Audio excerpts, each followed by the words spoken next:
प्यारे दोस्तों नमस्कार, मैं आशीष अपने YouTube channel online AP classes में आप लोग का बहुत बहुत स्वागत करता हूं।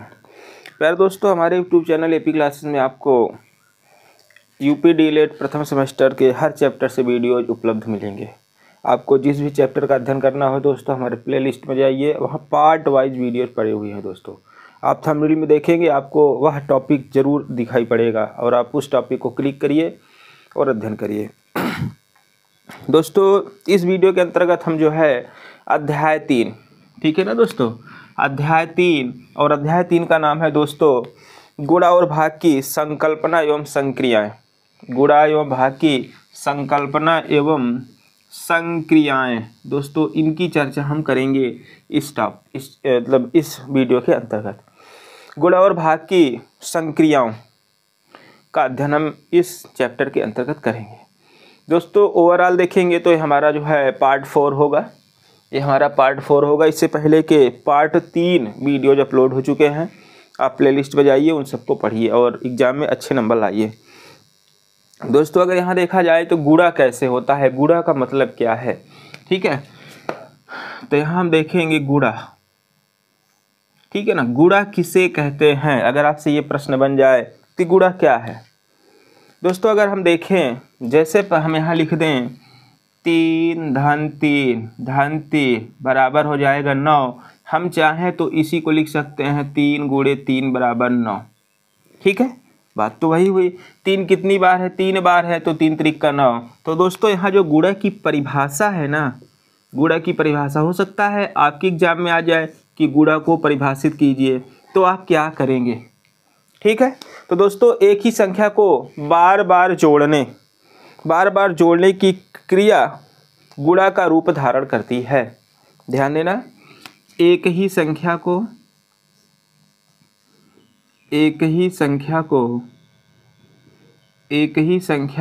बार बार, देखो यहाँ वही बार बार हो रहा है ना, एक ही संख्या को बार बार जोड़ने की क्रिया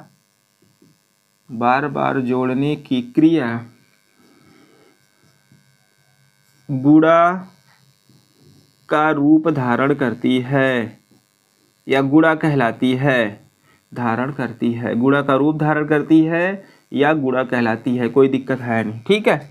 इस तरह से है दोस्तों, ठीक है। तो एक ही, ध्यान देना, एक ही संख्या को अगर बार बार आप 5 बार जोड़ रहे हैं तो 15 आएगा, तो 3 × 5 = 15 कर दीजिए तो गुणनफल प्राप्त हो जाएगा, ठीक है। तो एक ही संख्या को बार बार जोड़ने की क्रिया को क्या कहते हैं, गुणा कहते हैं। यह परिभाषा है, किसी संख्या को बार बार जोड़ने को गुणा कहते हैं। अथवा परिभाषा देख ले, किसी संख्या को बार बार जोड़ने, देखो वही परिभाषा है, लेकिन आपका कंफ्यूजन ना रहे, नहीं आप कहीं और लिखा देखेंगे फिर आप कहेंगे लगता है कि ठीक नहीं बताया गया है, ठीक है। देखिए, किसी संख्या को बार बार जोड़ने की क्रिया, देखो वही चीज बार बार लिखा जा रहा है, जोड़ने की क्रिया गुणा कहलाती है, ठीक है, गुणा कहलाती है। किसी संख्या को बार बार अगर जोड़ा जाएगा तो गुणा कहलाएगी। जैसे अगर देखा जाए यहाँ पे 5 धन 5 बराबर 20 आएगा, तो हम सीधा 5 × 4 बराबर हम 20 कर दें, ठीक है, तो ऐसे भी तो प्राप्त हो जाएगा। तो यही है दोस्तों गुणा की परिभाषा, कि किसी संख्या को बार बार जोड़ने की क्रिया जो है वो गुणा कहलाएगी, ठीक है। अब ध्यान देंगे थोड़ा सा, यहाँ पे कुछ चीज़ें और आपको मिलेंगी कि गुणा को किस चिन्ह द्वारा प्रदर्शित किया जाता है, ठीक है। तो ध्यान देना दोस्तों, गुणा का जो चिन्ह है, ध्यान देना, गुणा का चिन्ह क्रॉस है। ध्यान देना, ये गुणा का चिन्ह है दोस्तों, इस चिन्ह द्वारा गुणा को प्रदर्शित किया जाता है। कुछ बातें और मिलेंगी कि जिस संख्या को गुणा किया जाए वह गुण है, ठीक है, और जिस संख्या से गुणा किया जाए वह गुणक है। तो दोस्तों यहाँ पे 2 चीजें और मिलेंगी आपको, गुण और मिलेंगी गुणक।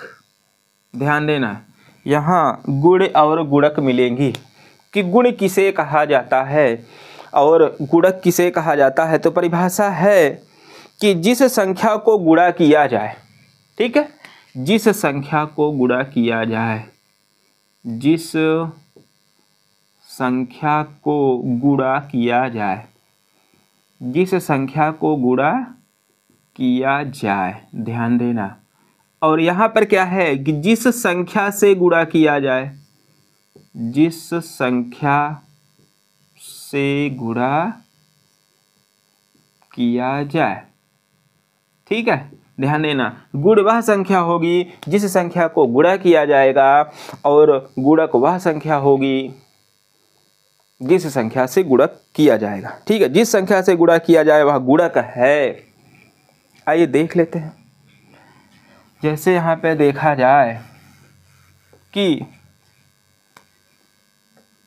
5 को 6 से गुणा करो, 5 को 6 से गुणा करो, तो इसमें आपको ये देखना है, यहाँ आप क्या लिखेंगे, 5 गुणे 6, यही तो लिखेंगे, है ना। तो इसमें अगर देखा जाए जिस संख्या को गुणा दिया 5 को, है ना, तो ध्यान देना दोस्तों, ये 5 यहाँ पे गुण है और 6 क्या है, गुणक है, जिस संख्या से गुणा किया जाए। उम्मीद है कि आप 100% समझ गए होंगे।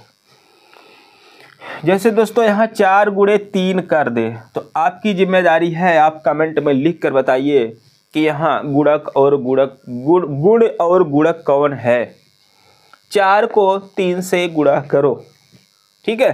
तो इसमें आप कमेंट बॉक्स में जरूर लिखिएगा कि गुणक कौन है और गुण कौन है, ठीक है। उम्मीद है कि आपको ये चीज़ें समझ में आई होंगी। आइए वीडियो को और कंटिन्यू करेंगे। दोस्तों यहाँ पर एक आता है गुणनफल। एक यहाँ पर एक वर्ड आपको आएगा कि गुणनफल, ठीक है ना। गुणनफल क्या है, तो ध्यान देना दोस्तों, गुण और गुणक दोनों को जब गुणा किया जाता है तो जो संख्या आती है वह गुणनफल कहलाती है।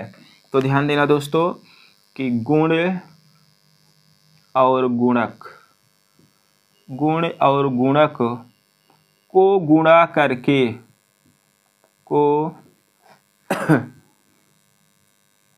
गुणा करके गुणनफल, को गुणा करके गुणनफल प्राप्त करते हैं, ठीक है ना दोस्तों। जैसे अगर एग्जाम्पल अगर आप देखें, यहाँ पे दिया है 5 को 7 से गुणा करो, तो ध्यान देना हम लिखेंगे 5 गुणे 6, गुणा करने के बाद आया 30। तो ध्यान देना दोस्तों, ये हमारा क्या है, ये हमारा है गुणनफल। ये हमारा क्या है दोस्तों, 5 को 6 से करना था ना, तो 5 क्या है यहाँ, 5 है गुण, ठीक है, और 6 क्या है, 6 है गुणक। इतना सफाई से हमने समझाने का इसे प्रयास किया है कि आपको तनिक भी दिक्कत नहीं होनी चाहिए।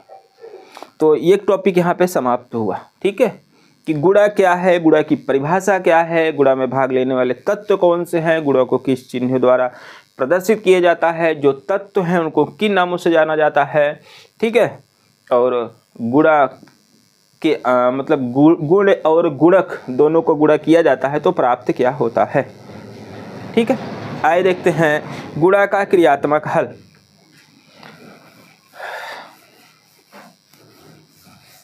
देखिए अगला टॉपिक हमारा इसमें दिया गया है गुणा का क्रियात्मक हल।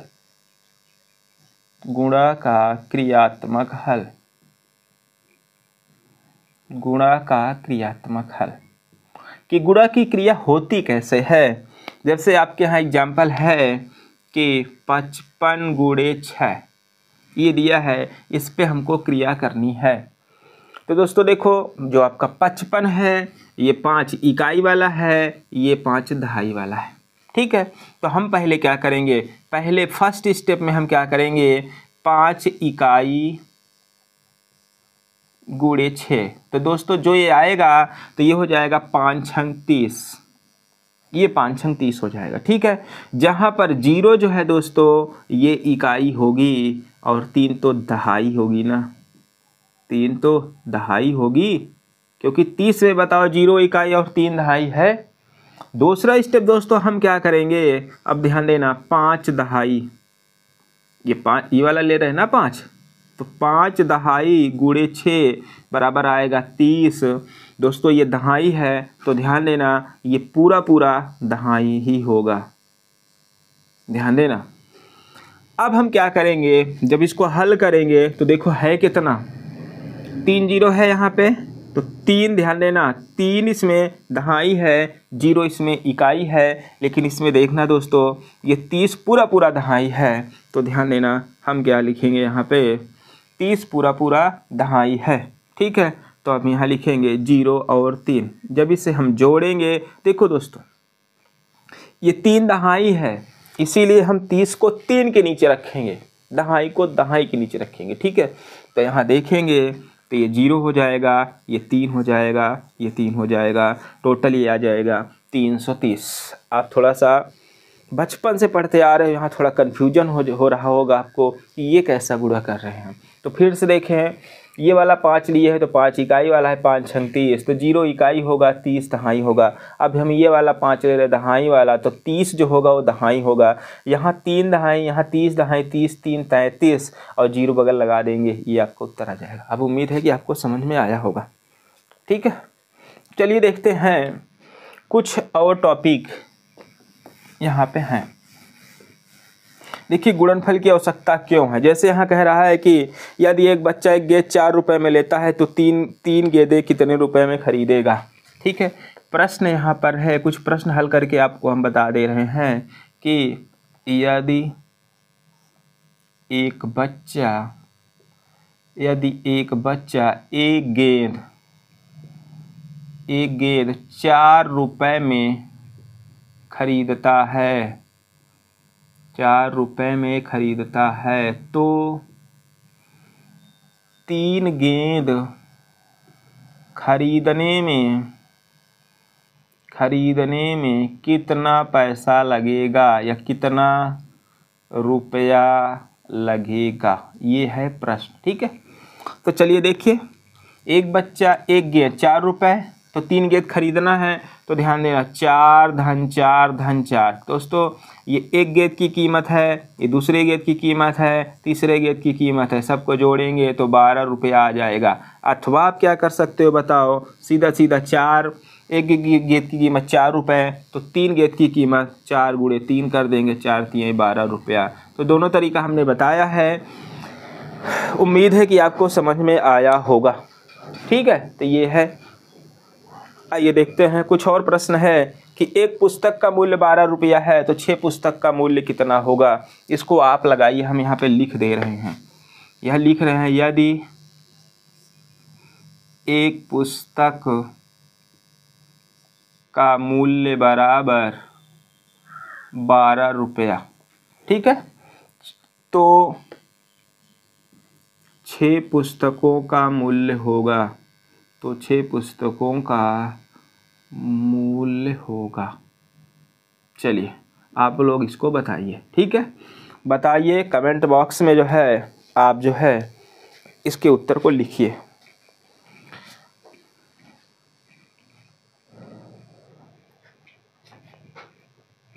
दोस्तों हम उम्मीद करते हैं कि अभी तक जितना भी हमने यहाँ पे अध्ययन किया है वो आपके समझ में पूरी तरह से आ रहा होगा, ठीक है। आइए चलते हैं कुछ और टॉपिक लेते हैं। अगला टॉपिक हमारा है इस चैप्टर के अंतर्गत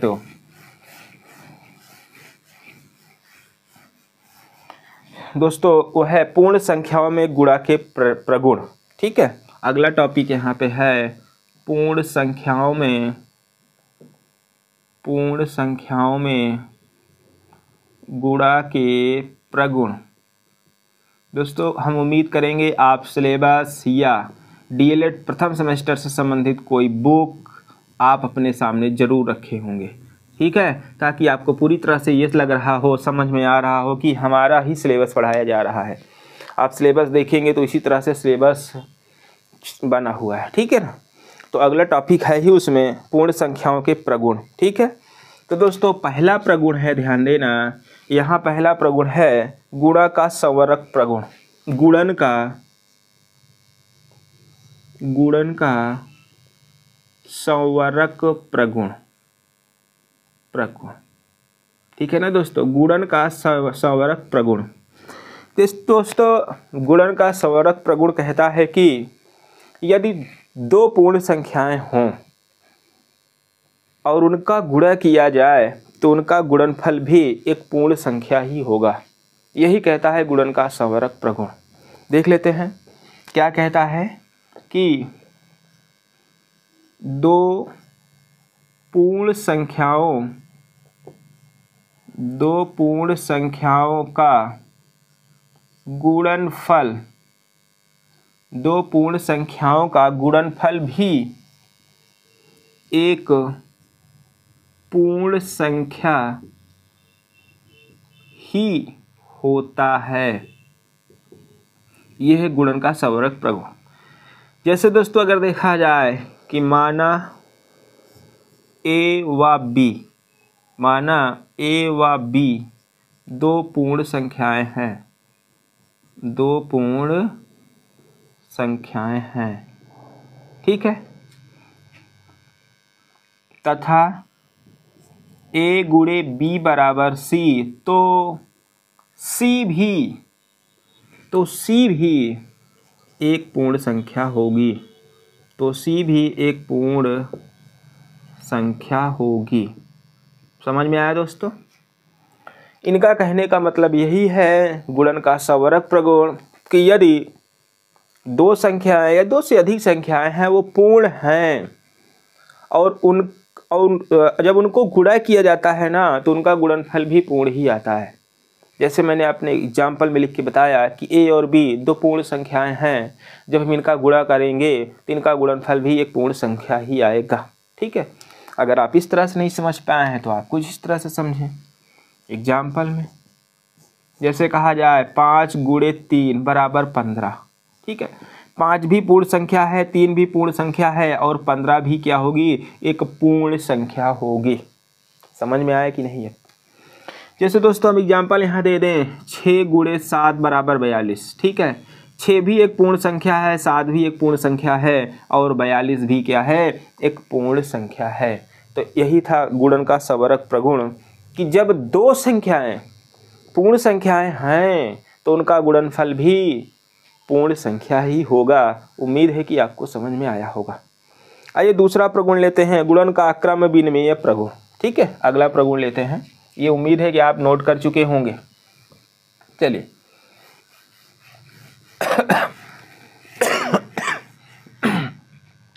अगला है गुणन का क्रम विनिमेय प्रगुण। क्रम विनिमेय प्रगुण, क्रम यहां पर बदल जाएगा दोस्तों, ये जानो। गुणन का क्रम विनिमेय प्रगुण क्या कहता है? गुणन का दोस्तों क्रम विनिमेय प्रगुण कहता है कि यदि दो संख्याएं हैं या दो से अधिक संख्याएं हैं, उनको आपस में गुणा किया गया, जो गुणनफल प्राप्त होगा अगर इनका क्रम भी बदल दिया जाएगा तो गुणनफल वही प्राप्त होगा। ठीक है, ये कहता है दोस्तों कि दो या दो से अधिक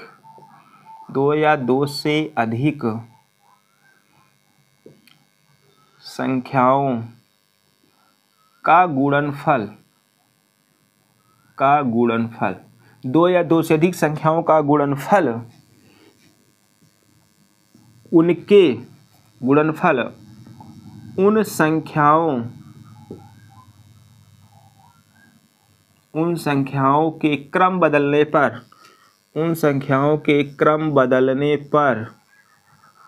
उन संख्याओं के क्रम बदलने पर भी नहीं बदलता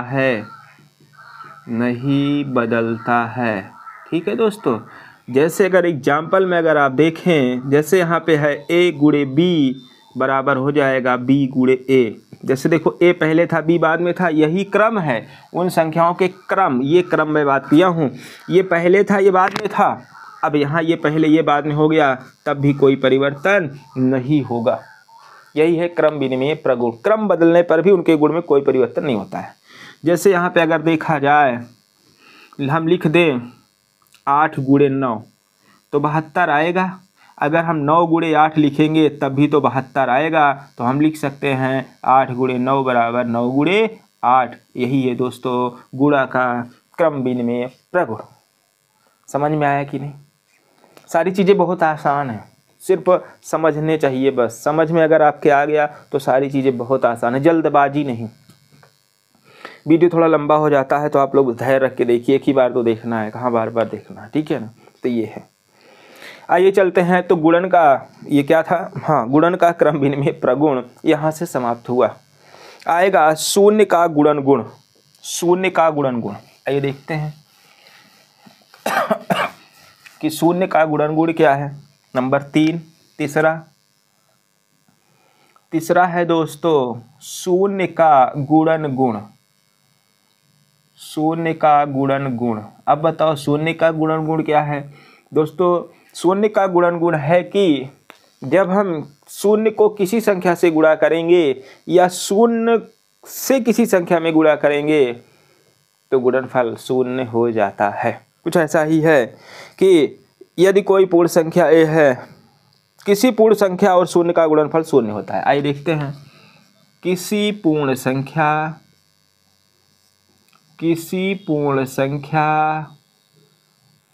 और शून्य का गुणनफल, किसी पूर्ण संख्या और शून्य का गुणनफल शून्य होता है। ठीक है ना दोस्तों? देखते हैं कैसे। आप यहाँ पर एग्जाम्पल देख लो। अगर हमने यहाँ लिख दिया 4 गुणे 0, तो देखो 0 ही तो आ रहा है ना, ये यही कह रहा है। जैसे हमने यहाँ लिख दिया 9 गुणे 0, तो फिर ये 0 आ जाएगा, बस यही है। ठीक है, जब किसी संख्या को 0 के साथ गुणा किया जाता है, क्रम विनिमय नियम भी यहाँ पालन करेगा कि आप 4 गुणे 0 लिख रहे हो तो 0 गुणे 4 लिख दोगे तब वो 0 आएगा। यहाँ क्रम विनिमय नियम भी पालन कर रहा है। तो दोस्तों ये था शून्य का गुणन गुण। अब आएगा गुणनफल का तत्समक अवयव। ठीक है, आइए देखते हैं। अगला टॉपिक हमारा है गुणनफल का तत्समक अवयव। नंबर 4, गुणनफल का तत्समक अवयव। ठीक है, गुणनफल का तत्समक अवयव। दोस्तों गुणनफल का तत्समक अवयव ये कहता है कि कोई ऐसी संख्या हो जो किसी संख्या में गुणा किया जाए किंतु उसका मान परिवर्तित ना हो, तो वह मान जो होगा उस संख्या का गुणनफल का तत्समक अवयव होगा। ठीक है ना दोस्तों? किसी पूर्ण संख्या 1 का गुणनफल वही आता है। ठीक है, किसी पूर्ण संख्या और 1 का गुणनफल वही आता है। ठीक है दोस्तों, परिभाषा अगर यहाँ से देखा जाए कि गुणनफल का तत्समक अवयव है क्या, परिभाषा अगर आप देखें तो वही है कि जब किसी संख्या को किसी संख्या से गुणा किया जाए और गुणनफल वही संख्या है जिस संख्या को गुणा किया गया था, तो जो दूसरी संख्या होगी वह उसके गुणन का तत्समक अवयव होगी। ठीक है, आइए देखते हैं। तो दोस्तों यहाँ देखिए परिभाषा कुछ है, यदि, ठीक है, यदि ए कोई पूर्ण संख्या है, यदि ए कोई पूर्ण संख्या हो तो ध्यान देना दोस्तों, ए गुणे ए 1। ठीक है, ए गुणे 1 बराबर जो होगा 1 गुणे ए होगा और बराबर में ए होगा। ध्यान देना, यदि ए कोई पूर्ण संख्या है, अगर हम ए को 1 से गुणा करेंगे, इसका क्रम बदलिए तो ए गुणे 1 होगा और बराबर ए, अर्थात तो वही संख्या तो आ रही है ना। तो दोस्तों यहाँ जो होगा, ध्यान देना, यहाँ कौन सी ऐसी संख्या है जिसमें गुणा करने पर वही मान आ रहा है, तो 1 आ रहा है ना। तो ध्यान देना, यदि ए कोई पूर्ण संख्या हो तो ए गुणे 1 बराबर 1 गुणे बराबर ए, तो 1 को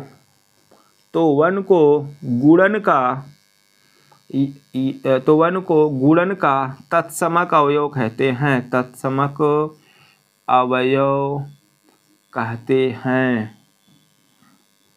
ठीक है, तो दोस्तों वन को गुणन का तत्समक अवयव कहते हैं। ये परिभाषा है, मेरी कुछ अलग परिभाषा है, वो भी सही था कि जब किसी पूर्ण संख्या को किसी संख्या से गुणा किया जाए, उत्तर गुणनफल वही पूर्ण संख्या है। जैसे मान लेते हैं 2 एक पूर्ण संख्या है, इसको हमने क्या किया, 1 से गुणा किया और उत्तर हमारा 2 आया। ठीक है, तो 2 को हमने किससे गुणा किया था, हमने 1 से गुणा किया था। तो दोस्तों जो 1 है ना, यही क्या है, गुणन का तत्समक अवयव है। बात समझ में आया कि नहीं। वैसे दोस्तों गुणन का तत्समक अवयव जो होता है वो एक ही होता है। ठीक है, गुणन का तत्समक अवयव किसी पूर्ण संख्या का गुणनफल वही आता है। जैसे 5 × 1 = 5, अरे हो गया, ठीक है, यही है। ठीक है, तो उम्मीद है आपको समझ में आया होगा कि जब किसी संख्या को हम किसी संख्या से गुणा करें और गुणनफल वही संख्या है, अर्थात वही पूर्ण संख्या है, तो जिस संख्या से हम गुणा करेंगे वह संख्या गुणन का तत्समक अवयव होगा, अर्थात वो संख्या का मान नहीं बदलेगा। तो दोस्तों यहाँ पे उम्मीद एक ही होती है। ठीक है, तो यहाँ पे गुणन का जो तत्समक अवयव है वो क्या है, 1 है। ठीक है, अगर आपसे कह दिया जाए 6 × 1 = 6, तो गुणन का तत्समक अवयव यहाँ कौन है बताइए। यहाँ एक ही तो है, क्योंकि 6 में हमने 1 से गुणा किया और 6 आया। ठीक है, तो यही चीज़ें हैं। आइए देखते हैं आगे का कुछ और गुणन का प्रगुण है, वो है गुणन संक्रिया का साहचर्य प्रगुण। ठीक है, आइए देखते हैं। 5वां होगा गुणन संक्रिया का साहचर्य प्रगुण। गुणन संक्रिया का साहचर्य प्रगुण। ठीक है दोस्तों, जो गुणन संक्रिया का साहचर्य प्रगुण है वो ये कहना चाहता है कि यदि 3 संख्याएं हैं, पहले हम किसी 2 को गुणा करें, जो गुणनफल आए उसके बाद तीसरी से गुणा करें। ठीक है, एक तरीका ये हो गया। दूसरा है कि पहले हम पहली और दूसरी को गुणा किए थे, अब की बार हम पहली और तीसरी का गुणा करें, फिर तीसरी से गुणा करें, तो गुणनफल में कोई अंतर नहीं होता है, और इस नियम को ही जो है गुणन का साहचर्य प्रगुण कहते हैं। आइए देखते हैं, यहाँ परिभाषा है कि यदि A B C, ठीक है, पूर्ण संख्याएं हैं,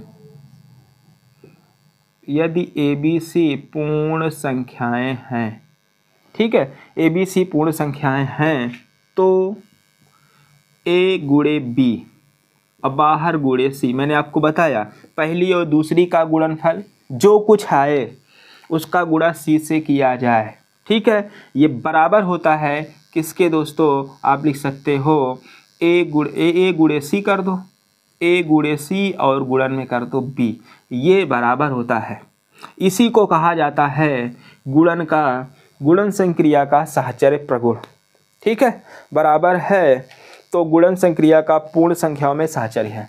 तो वही चीज़ दोस्तों, अगर ये बराबर है, अगर ये चीज़ें बराबर हैं तो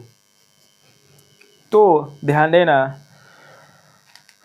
तो यह गुणन संक्रिया का साहचर्य प्रगुण है। गुणन संक्रिया का साहचर्य प्रगुण है।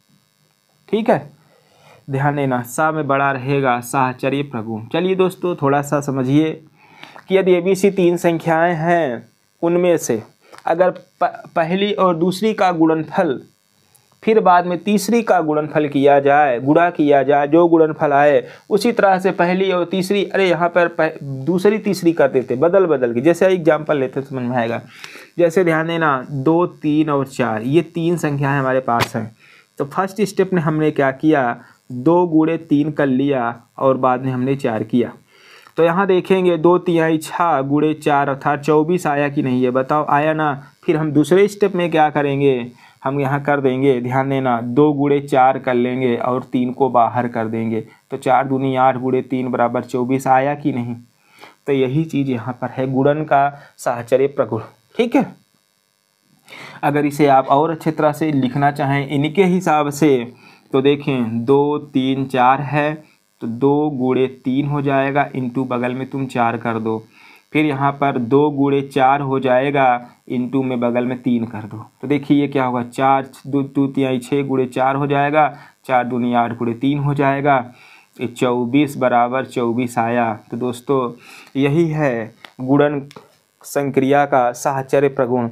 उम्मीद है कि आपको अच्छी तरह से सारी चीज़ें समझ में आ रही होंगी। ठीक है ना, दिख तो रहा है ना। चलिए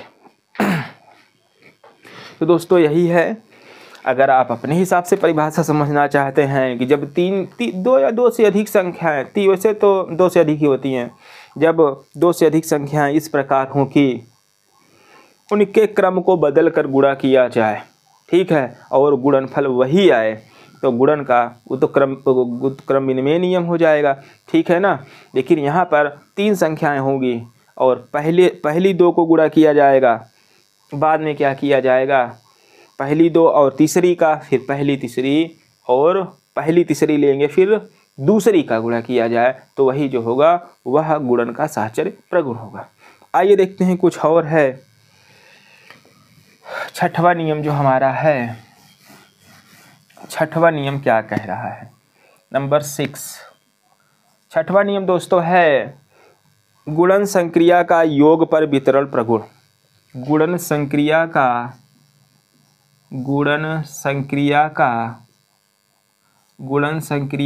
योग पर वितरण प्रगुण, योग पर वितरण प्रगुण। ठीक है दोस्तों, ये नियम क्या कहना चाहता है, ये नियम कहता है कि अगर 3 संख्याएं हैं, अगर उनमें जैसे a गुणे b प्लस c का संबंध है, तो दोस्तों उनको जोड़ करके चाहे आप गुणा करें या उनमें आप बारी बारी से गुणा करके जोड़ दें तो बराबर रहता है। इसी को कहा जाता है गुणन संक्रिया पर योग का प्रगुण। आइए देखते हैं, यहाँ पर है दोस्तों, यहाँ कह दिया जाए यदि ए बी सी पूर्ण संख्याएं हैं, यदि ए बी सी पूर्ण संख्याएं हैं, ठीक है, पूर्ण संख्याएं हैं, तथा ध्यान देना, तथा a क्रॉस b प्लस सी, ध्यान देना, a क्रॉस b प्लस सी बराबर a गुणे b प्लस a गुणे c है। ध्यान देना इस बात को, यानी कि a क्रॉस b प्लस सी बराबर a गुणे b और a गुणे c है। ठीक है, तो इसे ध्यान देना, तो इस संक्रिया को आप कह सकते हो, तो इस संक्रिया को गुणन संक्रिया का योग पर वितरण प्रगुण कहते हैं, योग पर वितरण प्रगुण कहते हैं। समझ में आया। देखिए कैसे, अगर एग्जाम्पल हम लेते हैं, एग्जाम्पल इसका क्या होगा दोस्तों, जैसे हमने मान लिया यहाँ 3 है, 5 है और 7 है, ऐसे है। तो हमने मान लिया ये a है, ये b है और ये c है। तो देखो इसको हम लिख लेते हैं a गुणे b प्लस c बराबर a गुणे b प्लस a गुणे c, ये है। a का मान 3 है, हमने यहाँ 3 रख दिया, इंटू b प्लस c यानी 5 प्लस 7, ये हो गया। यहाँ देखो a का मान 3 है, फिर b का मान 5 है, a का मान 3 है, b का मान 7 है। देखो दोनों बराबर आने चाहिए। तो देखो यहाँ क्या होगा, 3 इंटू ये 7 5 12 हो गया। ये देखो 5 3 15 और 3 7 21। इसको जब जोड़ेंगे तो गुणा करेंगे 36 हो जाएगा, 15 21 ये भी 36 हो जाएगा। आया ना दोस्तों, दोनों गुणनफल बराबर है। तो दोस्तों इसे ही जो है योग पर गुणन संक्रिया का वितरण प्रगुण कहते हैं। इसी तरह से दोस्तों हमारा अगला जो है 7वां होगा गुणन संक्रिया का घटाने पर वितरण प्रगुण। ठीक है, आइए देखते हैं। यहाँ होगा 7वां जो नियम होगा दोस्तों, गुणन संक्रिया का घटाने पर, यहाँ आप लोग लिख लेना, घटाने पर वितरण प्रगुण। ठीक है, घटाने पर वितरण प्रगुण। आइए देखते हैं, यहाँ भी यही होगा। यदि ए बी सी पूर्ण संख्याएं हैं तथा ए गुणे बी माइनस सी तो बराबर होगा ए गुणे बी और ए गुणे बी ए माइनस सी। तो इस संक्रिया को गुणन संक्रिया का घटाने पर वितरण प्रगुण कहते हैं। ठीक है, आइए देख लेते हैं कैसे होता है। जैसे दोस्तों अगर एग्जाम्पल यहाँ पे ले लेते हैं हम, यहाँ अगर हम एग्जाम्पल लेते हैं तो क्या होगा, देखिए जैसे यहाँ पे हम लिख दें, वही ले लेते हैं, 3 है, 5 है, 3 है, 7 है और उसके बाद 5 है, ऐसे दे दिया। मान लेते हैं ये ए है, ये बी है और ये सी है। ठीक है, देखो यही नियम लिखिए, ए गुणे बी माइनस सी बराबर ए गुणे बी माइनस ए गुणे सी। ए का मान 3 है तो लिखेंगे 3 इंटू यहाँ 7 माइनस 5 बराबर 3 इंटू 7 होगा माइनस 3 इंटू 5 होगा। अरे ए बी सी का मान तो रखना है। यहाँ हो जाएगा 3 गुणे यहाँ पे 2 बचेगा, यहाँ 3 सते 21 और दोस्तों ये बचेगा 3 पचे 15 होगा ना। तो ये हो जाएगा 3 दूनी 6, 21 में 15 जाए 6, देखो बराबर हुआ कि नहीं। तो ये था दोस्तों गुणन पर घटाने की संक्रिया का वितरण प्रगुण। ठीक है, उम्मीद है कि सारी चीज़ें आपके समझ में आ रही होंगी। तो दोस्तों इस तरह से जो गुणन का प्रगुण था वो समाप्त हुआ। ठीक है, गुणन का प्रगुण समाप्त हुआ है। कुछ यहाँ पे एग्जाम्पल हैं, आइए उनको हम हल करते हैं। पहले आप इसे लिखिए कायदे से, ठीक है ना, तो फिर आगे चलते हैं। आगे दोस्तों कुछ एग्जाम्पल हैं, आइए उनको भी हम करवाने का प्रयास करते हैं।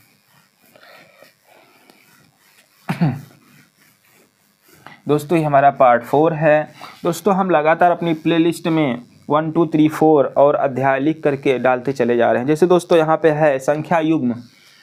दोस्तों यहाँ पर उदाहरण है कि संख्या, प्रश्न मान लेते हैं, प्रश्न दिया हुआ है कि संख्या युग्म मतलब 2 संख्याएं हैं, संख्या युग्म यहाँ पे दिया है 2 3 दिया है दोस्तों, फिर दिया है 12 15 दिया है, फिर दिया है दोस्तों, काम लगा दीजिए समय, 6 और 4 दे दिया है, फिर दिया है दोस्तों 0 और 7 दिया है। इतना देकर कह रहा है कि गुणा के क्रम विनिमय प्रगुण की पुष्टि करिए। ठीक है, तो गुणा का क्रम विनिमय प्रगुण 1 2 हम करवाएंगे, बाकी आप करिए। तो यहाँ लिखेंगे गुणा का क्रम विनिमय प्रगुण। ठीक है, तो देखिए चलिए 2 और 3 पे देखते हैं। तो देखिए पहले दोस्तों 2 गुणे 3 कर दो। ठीक है, तो फिर उसके दोस्तों 3 गुणे 2 कर दो। तो देखो इधर बराबर, इधर भी 6 आएगा, इधर भी 6 आएगा। तो लागू हो रहा है कि नहीं। जैसे इसको हम देख लेते हैं, 6 गुणे 4 करेंगे और ये 4 गुणे 6, यहाँ भी 24 और यहाँ भी 24 यही है। अगर इसको 12 5 को करें तो 12 गुणे 5 करेंगे, 5 गुणे 12 करेंगे, 60 इधर भी आएगा, 60 इधर भी आएगा। ठीक है, तो इस तरह से जो आपके यहाँ प्रश्न पूछा जा रहा था वो चीज़ें हुई हैं समाप्त। ठीक है, आइए 0 7 को भी करके आप देख लेना। 0 गुणे 7 करेंगे, 7 गुणे 0 सब 0 हो जाएगा। ठीक है, आइए कुछ प्रश्न और आपके यहाँ है। कुछ पूर्ण संख्या लेकर उन्हें 0 से गुणा करके गुणनफल का अवलोकन कीजिए, क्या प्रत्येक बार शून्य आता है। चलिए प्रश्न यहाँ पे है कि शून्य को लेकर अन्य संख्याओं को गुणा करो। अन्य संख्याओं को गुणा करो, क्या शून्य आता है। ठीक है, और कह रहा अवलोकन करो, उसका अवलोकन करिए, क्या शून्य आता है उसका अवलोकन करो। ठीक है, चलिए हमने शून्य लिया, फिर 7 से गुणा किया तो शून्य ही तो आया। हमने शून्य लिया, 8 से गुणा किया, फिर शून्य ही तो आया। हमने 125 लिया, शून्य से गुणा किया, शून्य ही तो आया। कितना अवलोकन करोगे, तो शून्य ही तो आ रहा है। ठीक है, कुछ ऐसे एग्जाम में प्रश्न आपसे पूछे जाएंगे। ठीक है, आइए देखते हैं। बाकी आपकी जिम्मेदारी है, बुक को हल करिए। ठीक है, कह रहा है कि कुछ पूर्ण संख्याएं लीजिए, उनको 1 से गुणा करिए, क्या गुणा करने पर 1 आता है, वही संख्या आती है, क्यों नहीं आएगा।